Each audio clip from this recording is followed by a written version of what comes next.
Thank you very much to the Center for having me here. It's a pleasure to be here.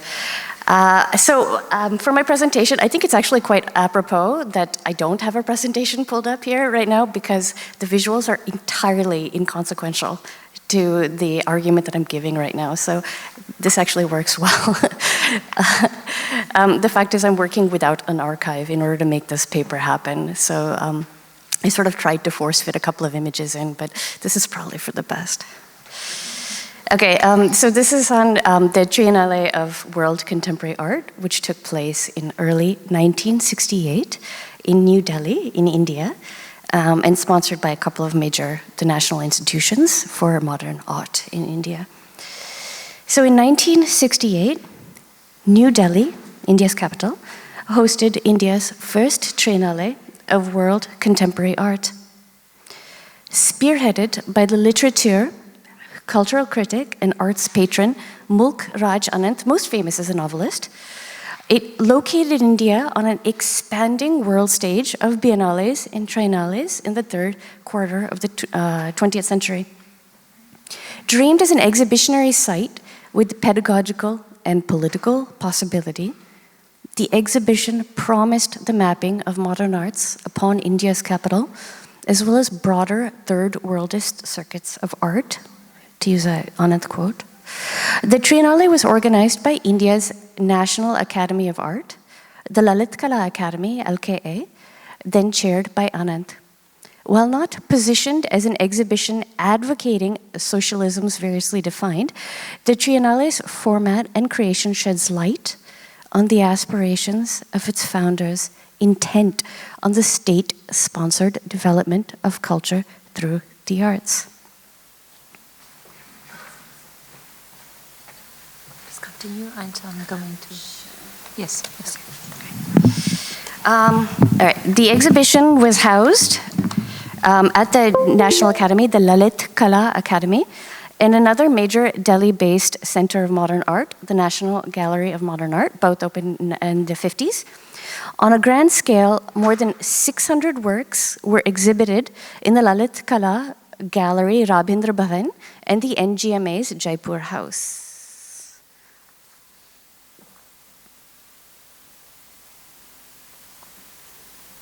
All right, great, thank you.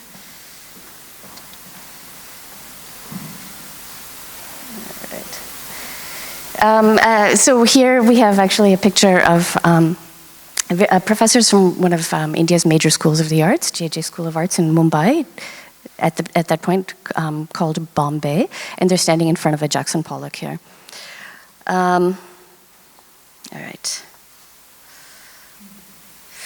The Triennale featured works from 32 countries, which was reviewed by an international jury, which included Anand, alongside the art critic Rudolf von Leyden, the poet and art critic Octavio Paz, Masayoshi Homa, curator-in-chief of the Museum of Modern Art Tokyo, Norman Reed, director of the Tate Gallery, Prithvi Shioji, professor of fine arts, and the list goes on. In addition, the LKA's Journal of Contemporary Arts generated a special dedicated issue to accompany the exhibition. Finally, 2 special editions of the Arts and Cultural Journal, co-founded by Anand Marg, which focused on modern sculpture, provided corollary exhibitions of sorts. So this is very much dreamed as an international exhibition, and Anand makes it quite clear that he is anxious to sort of consider this biennale, or this triennale, in light of this recent formation of these third worldist circuits of art. For better or worse, this triennale is actually kind of, it's left to oblivion. Actually, a new friend just described it as a beautiful corpse. The fact is, it's quite understudied at this point, but it was during its time, and please forgive me for the fact that these are out of order, because these images are really quite irrelevant. At the time itself, there was a stamp created to commemorate this event. And of course, who's who attend the event as well. Indira Gandhi attended the event, as well as Zakir Hussain, the president of India at the time. So this is quite understood as a monumental event in India in 1968. However, it has receded into oblivion. So failing to achieve traction and pull, unable to sustain a sense of critical contemporaneity in recent decades, and subject to criticism in its subsequent iterations. And with that, I'm quoting Geeta Kapoor. The Triennale has not considerably marked the exhibition cultures of India. As an institution, it was subject to considerable protest in its subsequent iterations by artists and critics, dispirited by the perceived failures of the Lalit Kala Academy to select and recognize artists democratically, and to live up to its ambitions to inscribe itself into an implicitly acknowledged third worldist cartography. Its eventual failure, in the words of Ranjit Hoskote, lay in the desiccation of its original dynamic operative frame. To quote this scholar, the Indian Triennale is an instance of a biennial lapsing into neglect and oblivion as a result of the loss of its original propulsive ideological fervor and the political commitment of its organizers. The project, however, sought to bring modern art to a larger Indian public and conceived of new cultural relations between art and the nation.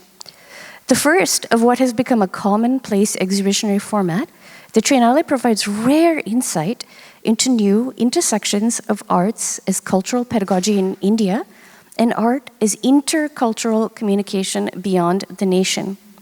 2 decades into the great experiment of nation-making and the cultural developmental agendas of the early Nehruvian government. While its petrification as a bureaucracy all but extinguished its initial fervor, its mobilization of artistic and curatorial visions and governmental and diplomatic mechanisms offers a powerful heuristic of art in the attendance of culture. Furthermore, in its successes and failures to catalyze its attending public, it stands to historicize the relation of modern art to a quasi-nationalizing project 2 decades into the nation's independence. So Nehru makes it quite clear that it's through a secular state interventionism, through this building up of arts, one can achieve cultural uplift in light of decolonization, circa 1947. And Mulk Raj Anand is actually, he's good friends with Nehru, and he's involved in this project as well, and believes in the capacity of the state to elevate a broader public. And of course, in terms of advocating for Indian political rights. The Triennale can be understood as responding to modern art's critical legacies 2 decades into India's nationhood. In the late 40s, in the wake of the nation's independence, the Nehruvian administration had claimed a key role for museums on the national stage as instruments of social development. Established in 1954 in the nation's capital, and in the wake of the nation's independence, the LKA and the NGMA, both the national institutions I just discussed, aligned modern art with the national, providing a centralized national venue for publications, exhibitions, and competitions. These institutions' efficacy, however, came into some criticism by the 60s as cultural advocates called for the increased presence of cultural workers as opposed to nepotistic hiring of bureaucrats. The role of government functionaries in their administration resulted in opaque bureaucracy at the cost of consistently meaningful arts patronage. This was criticized time and again by artists. Furthermore, as artists became increasingly integrated into international circuits of travel, exhibition, and artistic practices in the 60s, artists and cultural advocates took stock of the state of modern art in India.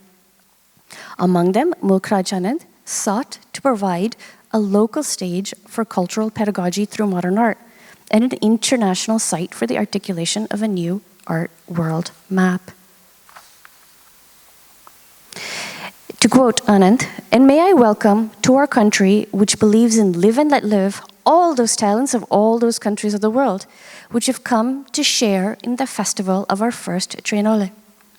May I assure them, not only those who are only present here through their works, and many others who could not be represented, that suffering as we do the torments of oppression, of cruelty and bestiality through the lack of human sensitiveness in many of power, we preserve a lingering faith without mystique, but as human beings away from greed and power in the healing capacities of creative art." Born in Peshawar in 1905, Anand's commitment to social advocacy made itself known early on. This included protests against India's British occupation, which precipitated a move to England in 1925, and opened sympathies with worker-led protests against poor labor conditions soon thereafter in the massive general strike of 1926. His early associations across continents included the poets Iqbal and T.S. Eliot, for whose journal Criterion Anand wrote reviews, and the Fabian socialisms of the Bloomsbury Group. Connected by linked political sympathies and a keen awareness of inequities across the Commonwealth, Anand's intellectual milieus reflected his early aesthetic commitments to socialism as an international project.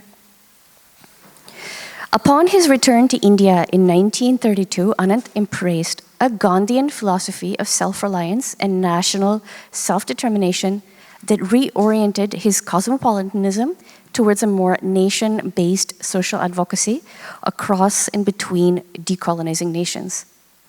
Well recognized in terms of his literary contributions, Anand also pioneered the long-running arts and culture journal Marg in 1946, alongside thinkers and cultural critics from South Asia and Europe. Significantly, Marg's alliance with the cross-currents of Indian and international anti-colonial thought and mid-century modernist architectural cosmopolitanism prefigured the Triennale project. It bore the imprint of the social developmentalist philosophies of its editors, which included Anand, the playwright Anil de Silva, her sister and celebrated architect Minette de Silva, art historian Herman Getz, arts critic and fellow Triennale judge Rudolf von Leyten, and the architect Otto Königsberger, and the utopianism of the International Congresses of Modern Architecture, CIAM. Translating modernism into a situated cosmopolitan discourse of uplift in the era of decolonization as an illustrated periodical and pedagogical vehicle, the journal reflected desires to use arts and architecture in the development of a decolonial India and as a means of creating a public for contemporary art. And remains actually a key interest of mine in how publics are created, or more importantly, how they're not created. In many ways, these projects did not speak to a larger public in India, and that remains very much the case. So I'm interested in audience creation, I suppose. Debates in the 1960s foreground new points of pressure between the national and the international in the articulation of culture in India. Major critics and artists identified in contemporary practice a self-consciousness particular to that moment. Within the crucible of culture, they renegotiated the arc of Indian history in the world. One recognized a productive tension between competing and overlapping universalisms, that of the nation-state 20 years into its own, and the horizons of belonging fostered by anti-colonial transnational alliances.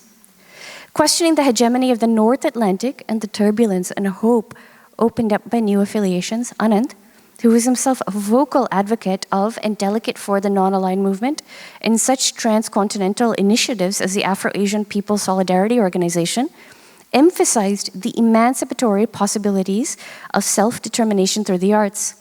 Anand may have viewed the Triennale as a strategy for articulating new cultural affinities and as an independent act of self-determination, of cultural self-comprehension, to quote him, in an uncertain India. Keenly aware of the global field on which his anticipatory politics played, Anand may well have viewed the Triennale format, global with discrete national pavilions, as an exemplary space for the reconfiguration of the art world. Moreover, New Delhi, as a site of the Triennale, drew attention to the importance of the Indian state to the progress of the cultural sector. Its lack of precedent in the Indian context permitted it to function as an experimental theater of sorts, as a forward-looking endeavor.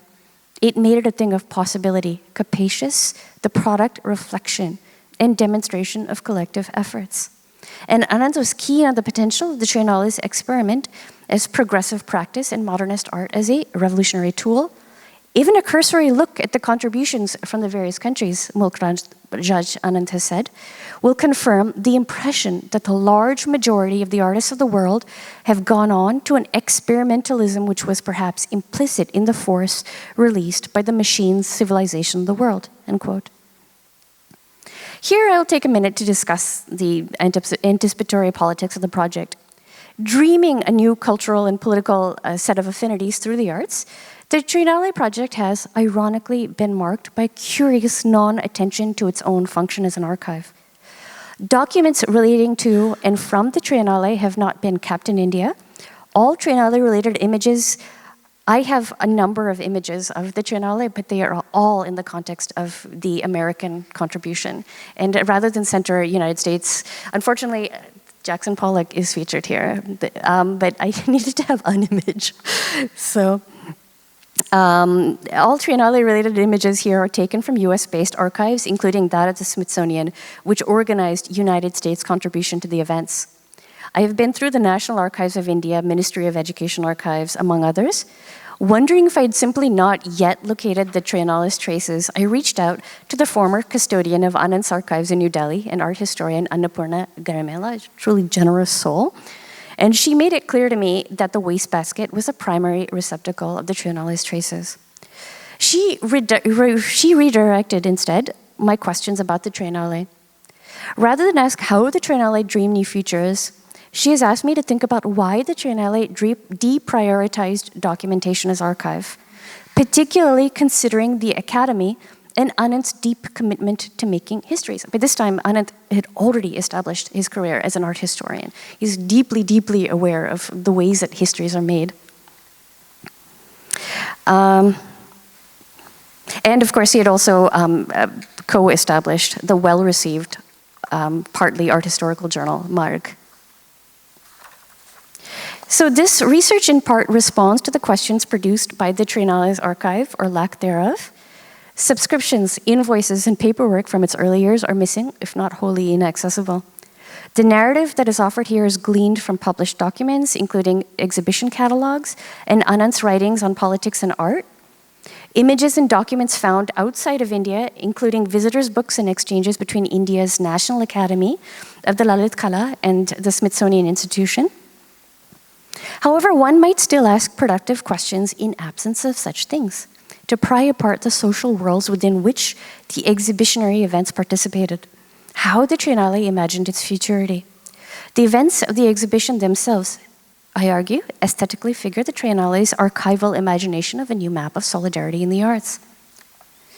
While Anand's philosophical commitments may have propelled the dream of the Triennale, any determinacy of realization of form for this behemoth project is belied by the diversity of its selected works.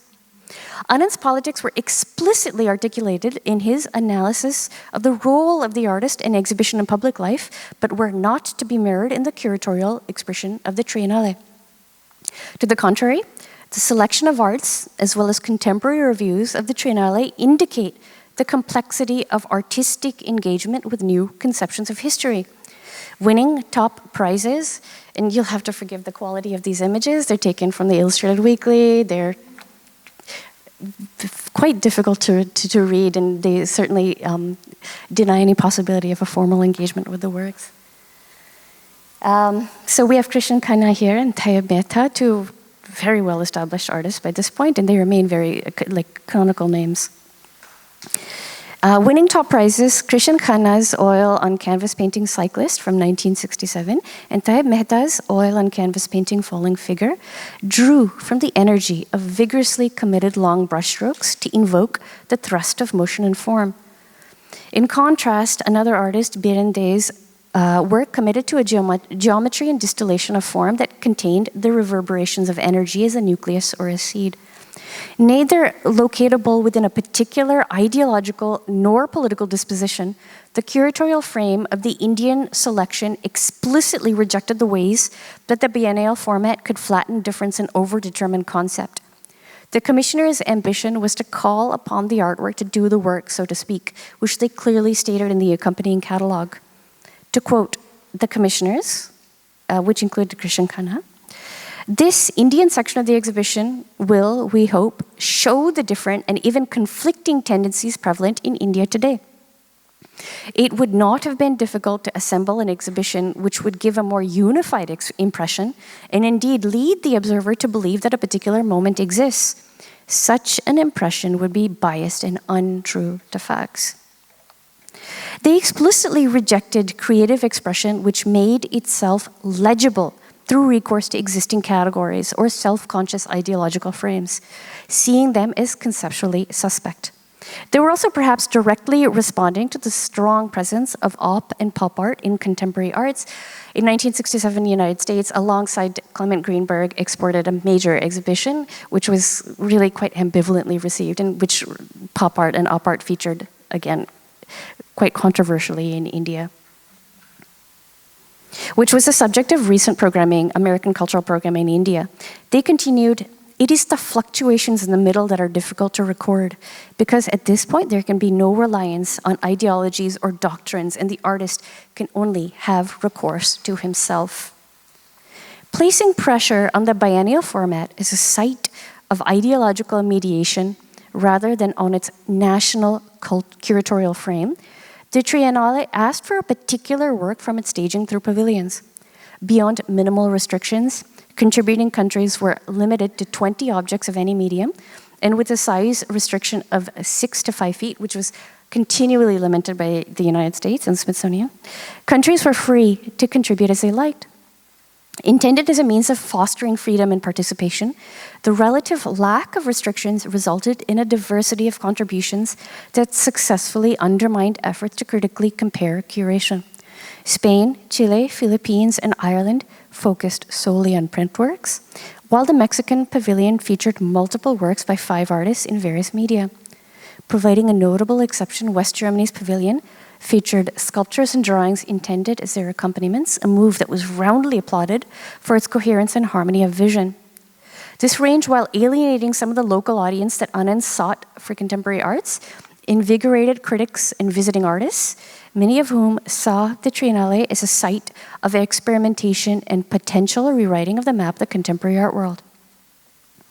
The desire to reconsider modern art against new international alignments is further found in the organization of the Triennale's supplementary publications.